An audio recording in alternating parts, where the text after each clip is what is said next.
Hi, internet pal. This is it. It's the internet and I'm talking to you. It's kind of cool, no? Something that wasn't going to be super distracting.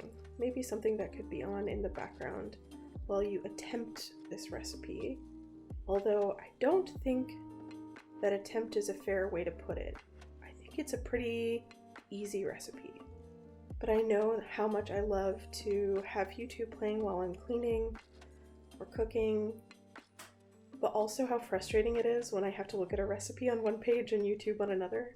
I'm sure there's some kind of tech fix for that I don't know. It's probably really simple, but I end up scrolling back and forth, which you can probably see in the background of this video quite a bit. Some company, maybe, as you, I don't know, maybe you're gonna attempt this quiche recipe. Or maybe you're just cleaning and you want a little bit of company. So I wanted to provide you with some unassuming, non-demanding company for your day. And I know how helpful it is for me when I'm attempting recipes to see textures and to see process, to see the process of cooking, to see that there's lots of times where I'll fumble and be unsure and come back and do it again, but also see things like the texture of the potatoes that I've shredded here, or the texture of the egg, quote unquote, that I'm going to be making. So I hope that it's rewarding for you to listen along.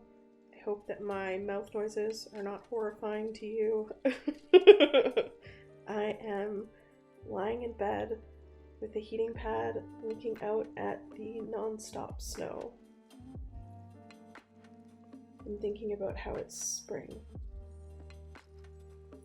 And I'm thinking about how grateful I am that you've chosen to watch this. It sounds hokey, but I really do kind of think of this as like us spending some time together in a way that's really rewarding for me.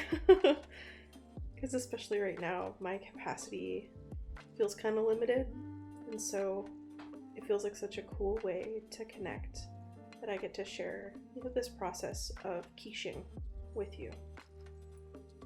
Now the recipes that I've pulled from, they're usually, well, they're much simpler, and I've kind of jazzed them up. So the recipe that I pulled from initially had a really basic potato recipe for our hash brown crust. It was literally just potatoes and butter and salt. And I ended up adding a little bit of garlic powder, quite a bit of dill, dried dill, so much pepper, like infinite pepper, and butter, and trying to give every component of this dish that we're making kind of a resounding flavor. I don't know why, but quiche has been sort of an obsession since I went vegan, which is I think about 5 years ago now. I haven't eaten eggs for 5 years, and I'm not really an egg person, but something about a quiche, like a savory pie, and the texture of quiche is just not something that I've ever thought that I could replicate, that sort of fluffy, light egg consistency. And so I wrote it off, and I never even in these 5 years have researched how to make a vegan quiche, just assuming that it was impossible or that it would take infinite, really hard to find ingredients. And then it turned out to be so easy. So I'm bringing you a quiche recipe that is based on one of my favorite foods of all time. It's called SOMMABORSCHT, and it is a mennonite soup. The SOMMABORSCHT that I remember had farmer's sausage and red potatoes and onions and a little bit of garlic and a lot of herbs. And sort of the pervasive flavor of SOMMABORSCHT is summer savory. And if you're in Manitoba and you want to try SOMMABORSCHT and you're not vegan, there's an amazing little restaurant called the Copper Kettle in Morden, Manitoba that serves it, and it's phenomenal. And I sometimes make my partner drive us out there, I guess pre-pandemic. I have made him drive out there twice with me so that I can watch him eat it because I think it's just,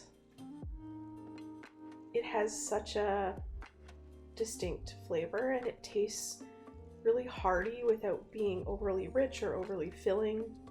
And the savory in it is like a really peppery herb. To me, it really tastes like spring. And I learned that that was pretty friggin' ironic because it's allergy season and I just got allergy tested and I am like off the charts, bonkers, uncontrollably allergic to birch. I live in a birch forest. It's gonna be an interesting season this year. And apparently summer savory is almost identical to birch. So if you have a birch allergy, it's possible that summer savory will also be an allergy for you. And very sadly, it turned out to be an allergy for me. So I'm including it in the recipe that I've written for you folks, but I wasn't able to add it to mine. So I introduced some caramelized onion, some roasted garlic, a whole bunch of fresh dill and parsley. I've really fallen in love with all these different preparations because it's something to me that really elevates and like adds so much nuance to a dish. To put in things like caramelized onions, they add so much texture and a richness, like a butteriness and a sweetness that I think is kind of incredible.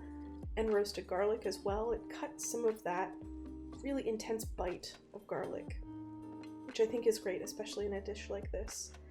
And it's so simple to do. It really is just throwing it in the oven as your oven heats up, or throwing it in a pan and stirring it every couple minutes for 10 minutes. So I included those two things in my recipe, and I think they would be great in any other kind of quiche as well, and also great to just like integrate into cooking in general. I've started making a caramelized onion and rosemary sourdough, and it is a fan favorite. Little nuanced things to make your quiche a little more special. So this recipe kind of wowed me because usually when you come across things that are gluten-free, they take a whole bunch of really frustrating gluten-free ingredients that take sort of like a whole world of knowledge to know how to work with. And this wasn't. This was straight up potatoes. And it's delicious. A quiche recipe was actually a request from one of the folks who follow me over on Patreon, which is a sort of Arista subscription that you can sign up for. And this month I'm doing 2 different Veganize It requests. So I'm doing this quiche, which was also made gluten-free for that person, and I'm making an Earl Grey and lemon cheesecake. Some sort of hints of it can be found in the shot here. I'm really grateful for Patreon. It is a place on the internet that I'm really excited to be because it feels so much more collaborative, and it brings me a lot of joy to think I'm good at sing. So consider checking that out, the recipe for SOMMABORSCHT. But if you're into that, I'm just really glad that you want to come and hang out, and I hope that you have a good one. Take good care.